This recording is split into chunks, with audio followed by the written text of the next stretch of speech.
Thank you, everybody. Thank you, Kaliun, and your wonderful team for organizing this fantastic conference. This is actually a joint presentation with my dear friend and colleague Jacek Spendel, so let's welcome him as well. And we are here to tell you about our projects and how you might be interested in joining the projects, and even more interesting, the history and the background and how it relates to Liberty International.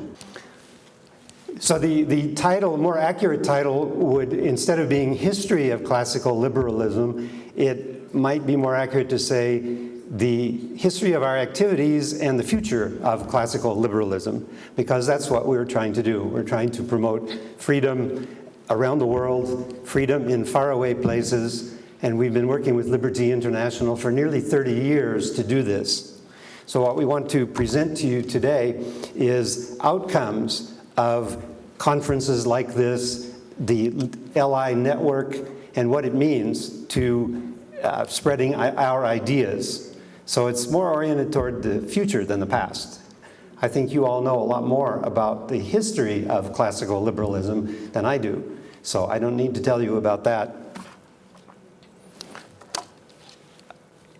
My collaboration, my joint ventures with Liberty International started in 1993 with a project to translate and publish the works of Ayn Rand in Russia. This was the first time in her native language in her home country, and the project was in St. Petersburg in her home city. So that was a very exciting project, and that would be maybe an interesting, different presentation. So I won't say much more about that, except to emphasize that our work has gone back nearly 30 years, and it's really changed my life personally, the relationships, the projects, the activities that I've been involved in since 1990. The second project is Liberty Camps, also known as English Camps or Liberty English Camps, and we'll talk more about that today.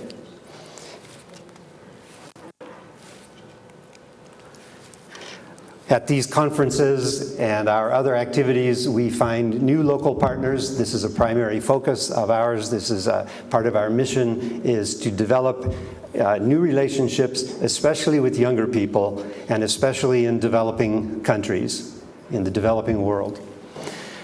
This is just a picture of the first Russian translation of 3 of Rand's novels. When we did this in 1993, we had this idea that millions of newly free Russian people would snap up the books and create a grassroots revolution for freedom and create a new liberal Russia. Well, that hasn't happened yet. Maybe it will, but something else very interesting happened. A group of young economists in St. Petersburg got the books and read them, and they became advisors to Putin when he took office.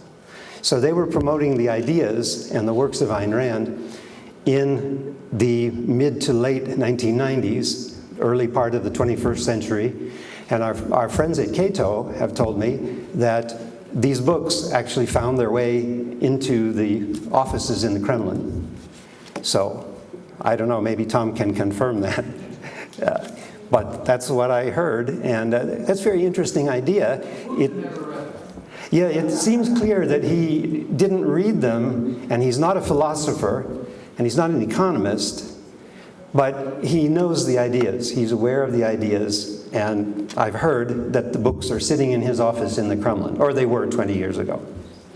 So we didn't have a grassroots revolution. We had a more top-down effect that I think hasn't finished yet.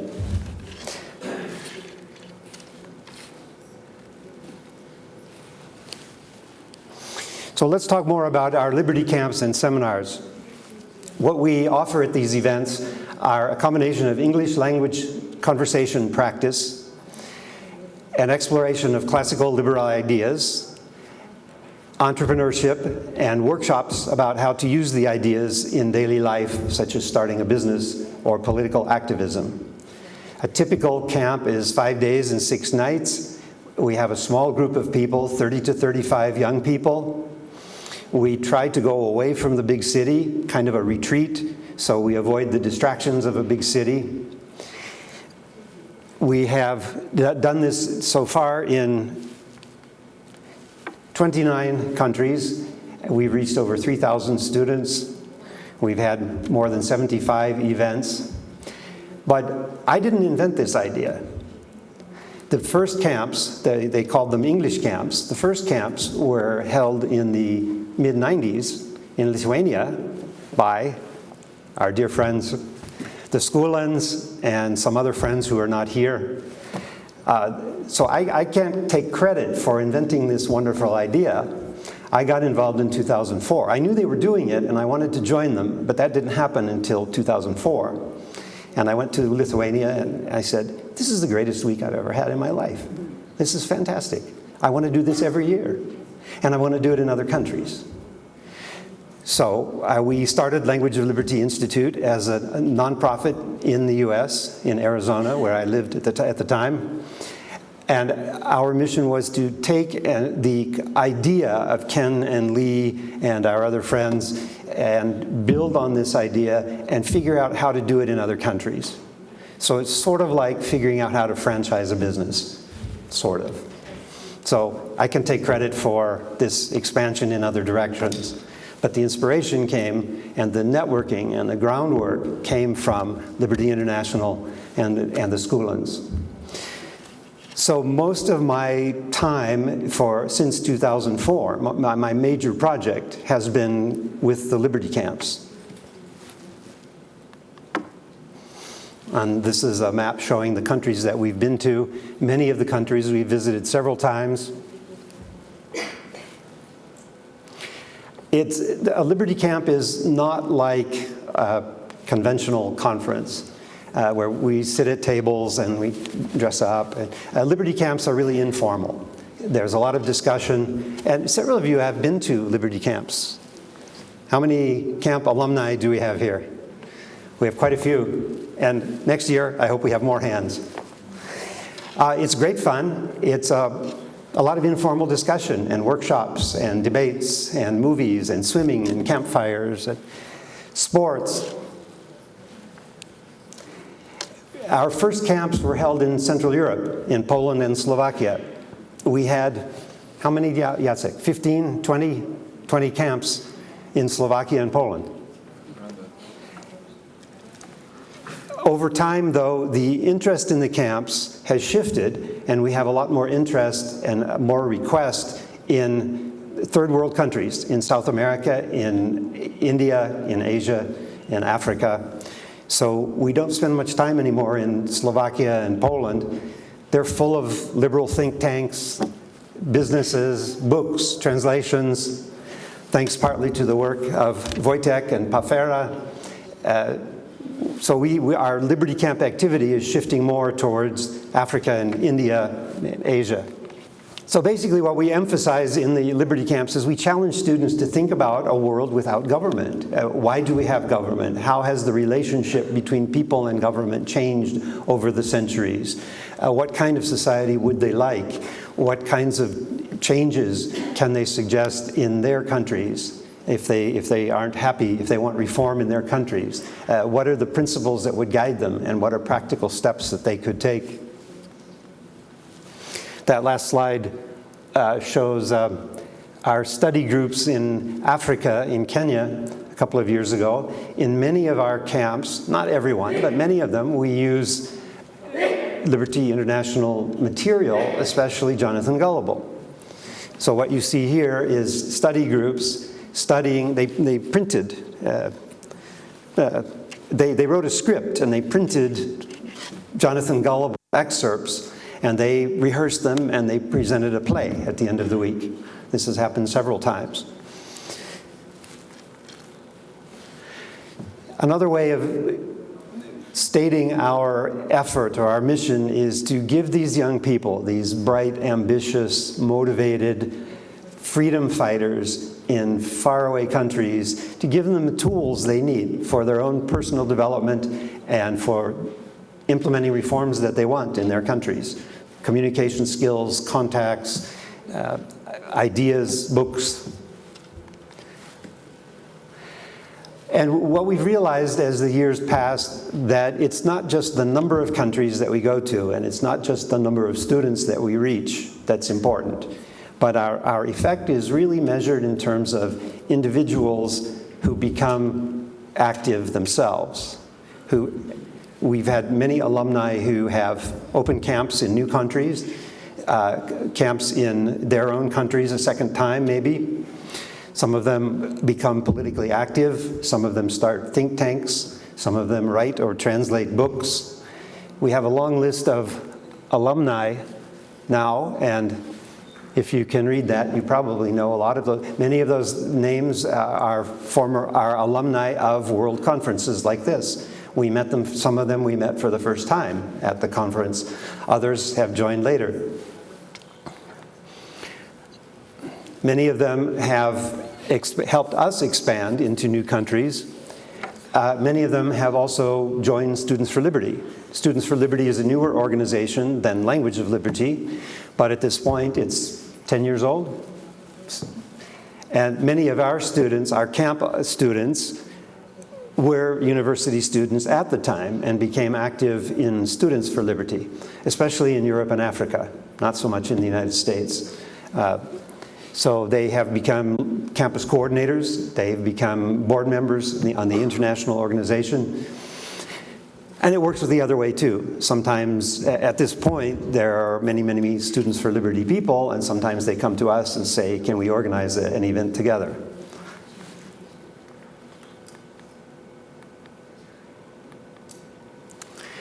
The best example of somebody who was motivated by Liberty International and Language of Liberty events is Jacek Spendel.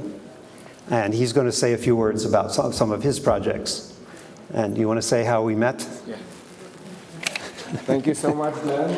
Good morning, everyone. I'm very excited to be in Mongolia. Wonderful conference, Symbol Foundation, did tremendous work. And I'm glad to share my experiences with you. Thank you, Glenn, for this great presentation. And we met actually back in 2007 with Glenn when I came to Liberty Camp in Slovakia with a bunch of Polish friends from Koliber Youth Association. We were 8 people. We joined the camp, and it was also one of the best weeks of my life. And I said, Glenn, let's do more of it. Let's go with Liberty Camps to Poland and maybe elsewhere. So the year later, in 2008, we had our first camp in Poland, and we did around a dozen of them in Poland, but I also organized with my Polish organization a number of them in other countries. And I want to tell you a little bit about this.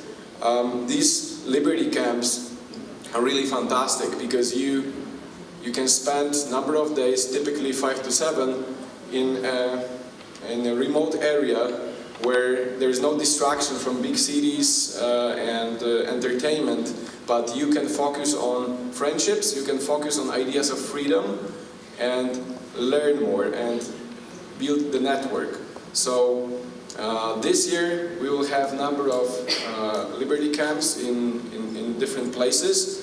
I want to welcome you already to Italy, where we will have a camp in Amalfico's beautiful area near Naples, south of Naples. Maybe you heard about that town, Sorrento. It's one of the most beautiful, UNESCO protected. It's only 20 kilometers from Sorrento.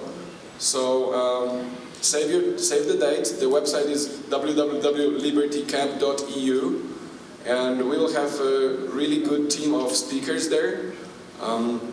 We'll have interesting group of students from different countries. I'm sure there will be a good Polish contingent coming to Liberty Camp in Italy. And there'll be other camps this year, possibly in Lebanon. We are still confirming the place. Actually, only 4 days from now, we are going to Iraqi Kurdistan with Glen, where we will talk at the entrepreneurial workshop organized by our friend Daban Naimadin, and Daban actually met us first 2 years ago in Poland. Where? At Liberty Camp. So this is really happening from the event to event. We met amazing people and we do projects together. I have a big hope that there will be fruits of this particular conference in Mongolia, that with some of you guys in far places, maybe in Colombia, hopefully, we can do Liberty Camp, we can do another conferences. And this is happening thanks to Liberty International. Liberty International is planting these seeds, and these seeds bring beautiful fruits of liberty projects and converted people and hopefully freer world. I want to tell you a little bit about other things I do. Project Arizona. This is kind of a young baby. It is 3 years old. I started this project back in 2017. Why in Arizona? It's a really special place. It's one of the freest places in the world currently. Not perfect, of course, but that's the place where people still believe that your own work and your dedication will drive you in your life. They don't believe in big government, in big state, and regulation is rather looser than in most places, even in the US. So this is the place where we send young activists from around the world, usually developing countries, who are demonstrating their passion for freedom, who are talented and who have a will to work harder for this idea. We bring them for 3 months to Arizona, we give them a training, a lot of networking meetings. They have internships at freedom-oriented groups. Also places like Supreme Court of Arizona. I don't know if you heard, but in Arizona there's a libertarian judge. His name is Clint Bolick and he's amazing. There are think tanks like Goldwater Institute. We do cooperate with all these amazing people, and there are great fruits of it. And we are giving tools, we are giving connections and ideas to these young liberty fighters. This year we had people from Nepal, Mexico, Russia, Ukraine, Poland, and Venezuela. And these people come back to their countries and fight for freedom even stronger. We also support them, we give them opportunities to collaborate on different projects, and this is all about making the world a freer place. And big announcement, Project Arizona, starting from next year, will be Liberty International Project. I'm bringing Project Arizona to Liberty International.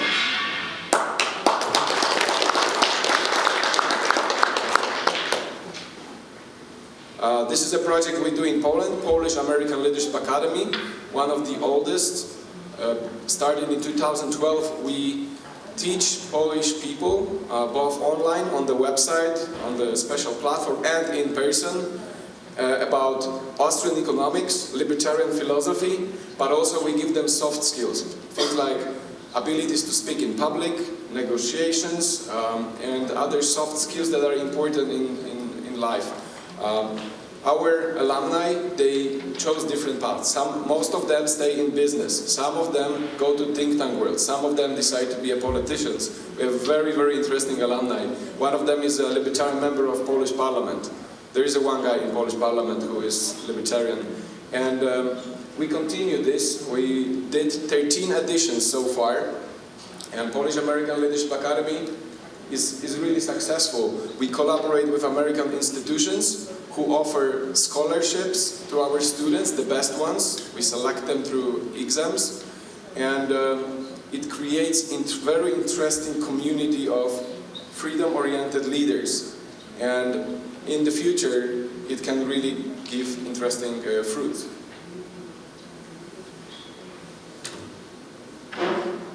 Something is wrong with. Can you do it manually on the laptop? Next slide. Oops. Okay. We do produce movies in Poland. So far, we produced 12-episode TV show, video series called Freedom Under Fire. I won a Think Tank Shark Tank Award for this back in 2013 with Atlas Network in New York. And this was inspired by John Stossel. I have big admiration to John Stossel. He is able to deliver important freedom message that is understood by large number of people, even the ones who are not libertarians. And Marcin Chmielowski, who is vice president of my Polish organization, the Freedom and Entrepreneurship Foundation, was just a really, really good host of it. We did, as I said, 12 episodes so far. You can check them on YouTube, and it's not a problem that it is in Polish because there is translation. Different topics we covered. One of them, the Swedish myth. It's about Sweden, and I really recommend it to you. Each episode is around 10 minutes long, and we had some good success with this. The Forgotten History of Krakow School of Economics is our first full-time documentary movie that was produced nearly 2 years ago. And Krakow School of Economics, I don't know if you heard about it, not many people did, is like a sister branch of Austrian school.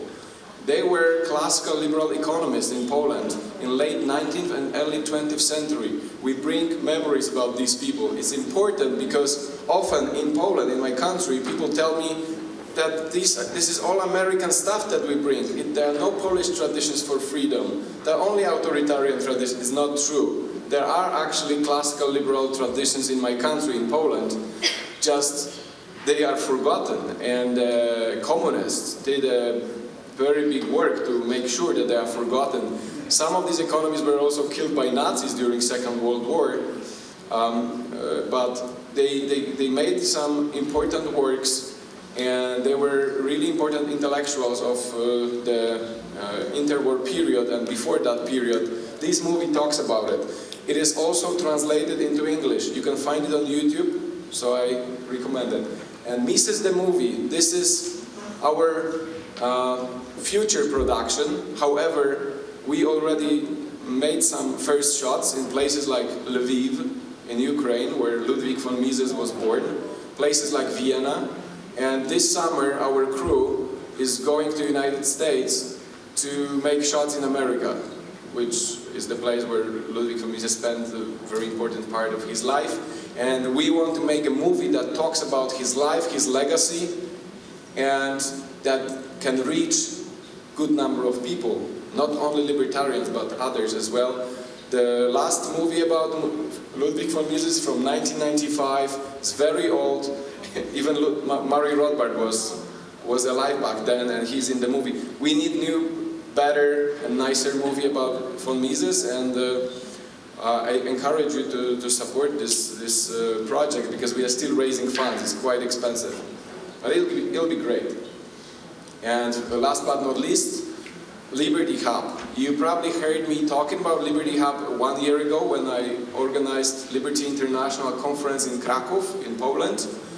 I want to give you a good message that we are really working hard on Liberty Hub. There is a team of IT specialists who are finishing the work, and very soon we will be testing Liberty Hub. And what is Liberty Hub? It's going to be a one place online, a website that allows you to find any important information, what's going on in the Liberty movement. I mean, information about conferences, seminars, job opportunities, scholarships, very important for students, for example, because today, if you want to be up to date, you need to open dozens of websites. It's really hard work. We want to make it easier for you guys. We want to make it easier for think tanks as well and other players on the liberty field to inform what they do and promote their work. That's what Liberty Hub is all about. And I want to encourage you. You can talk to me later to join the team of people and organizations helping us to test Liberty Hub. This is the critical period when we are looking for the follow-up. So certain people will be testing how it works before we publish it and make it open to the world. You know, our team is not enough to make sure that to check if every functions of Liberty Hub works well. So if you can help us, let's talk about it during the breaks, and I'll be happy to collaborate with you. Let's make Liberty Hub important tool for liberty. And Second announcement, I'm bringing Liberty Hub to Liberty International as well. It's going to be Liberty International project. Thank you, and now Glen is back. Thank you very much. So we'll just wrap up by telling you what's coming up, more activities coming, and how you can join us. Many of you have been supporting us in many ways for many years. Support comes in different forms. Financial support is important. Some people donate books, some people translate books, some people come to camps and seminars and lead discussions or give presentations, meeting students. Some people donate meeting space. So there are many things that can be done. Another thing that we are always looking for, Jacek and I are always looking for new local partners, people who want to organize a Liberty camp, or maybe something shorter, maybe not a 5-day camp the first time, but maybe a weekend seminar. Maybe we want to do a joint venture with your local Students for Liberty or with a local think tank. So we're always looking for new partners in new places. This is what our events webpage looks like for this year. We've already done a program in Uganda. We were there for the 3rd time. This is our 3rd trip to Uganda. We went to Ghana for a 2nd time. We went to Morocco. We did a week camp in Morocco for the 3rd year in a row.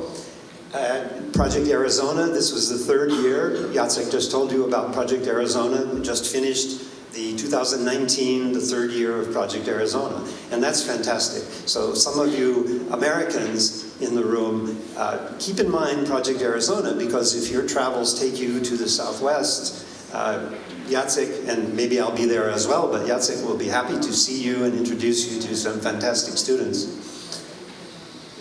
Jacek mentioned that from here we're going to Kurdistan. So this will be country number 30 for our projects. And we're really excited about this. Again, another outcome of Liberty International and of the Liberty Camps. Our local partner there has organized a weekend seminar for us next weekend.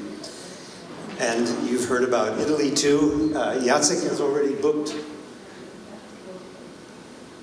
He's already booked the venue, and the marketing has started for students. So that's definite. In other words, we have the financing for that. So that's definite. There are others that we're working on. We have dedicated local partners. We have plans. We cannot say they're 100% confirmed yet, but we are working on returning to Nepal for the 2nd year, returning to Ghana for a liberal journalism workshop. We have a new local partner in Tanzania who has invited, is really eager for us to return there in November. And we're getting strong requests from a new potential partner in South Sudan. So some of these places make me a little nervous, I have to admit. But when they call and say, come and help us spread freedom, I always say yes. Figure out later how to pay the bills and how to survive. Jacek mentioned Lebanon. I had some very interesting conversations recently with a very impressive young woman named Noor. She is active locally with Students for Liberty. We talked about 3 possible programs. One would be 4 or 5 days, not at a camp out in the woods, but in high school classrooms. Her idea is that we have a more powerful impact if we catch students before they enter the university swamp of leftism and so collectivism. If we teach high school seniors free market economics and liberal ideas, they can enter university sort of already with their defenses or their armor or their intellectual weapons ready. Another possibility is a weekend retreat for Students for Liberty coordinators, kind of a libertarian boot camp to make sure they all have the basic, they're familiar with the same authors and materials and books They have a common ground because one of their important activities is to recruit students to Students for Liberty. So they need to know what they're talking about. And finally, and this is one of the greatest ideas I've ever heard, I hope we can do it, have a Liberty camp in the camps in Lebanon where Syrian refugees are currently living. And if you think about what that means, someday the nightmare in Syria will end. Someday, these people will return home and they will have to rebuild their country. They'll have to build a new society. What are they going to do? What kind of society will they build? What kind of country will they build? We have some ideas we'd like to share with them. So we're working on Lebanon. I'm not sure it's going to happen this year. It will happen someday. And what about you guys? What should we do next year? Colombia? Yeah? You want to go to Colombia? Okay, we're ready. Mongolia? We can come back to Mongolia, do a Liberty camp in Mongolia. Anywhere else? Colombia. Okay. Brother Jacek and I are ready to go. So we'll keep talking and we'll make good things happen. Just to give you an idea, to wrap up, we don't need huge amounts of money to do these programs. In developing countries, our Western currencies go really far. We can accomplish a lot. So I'm sort of saying, your dollars, if you choose to contribute to us, we can really stretch them. We can accomplish a lot more than we could with a similar event in the United States or in Germany. So this is an example. A 5-day camp in Nepal, we have a budget of just over $7,000. In Tanzania, we have a budget slightly lower and a slightly shorter program, but twice as many students.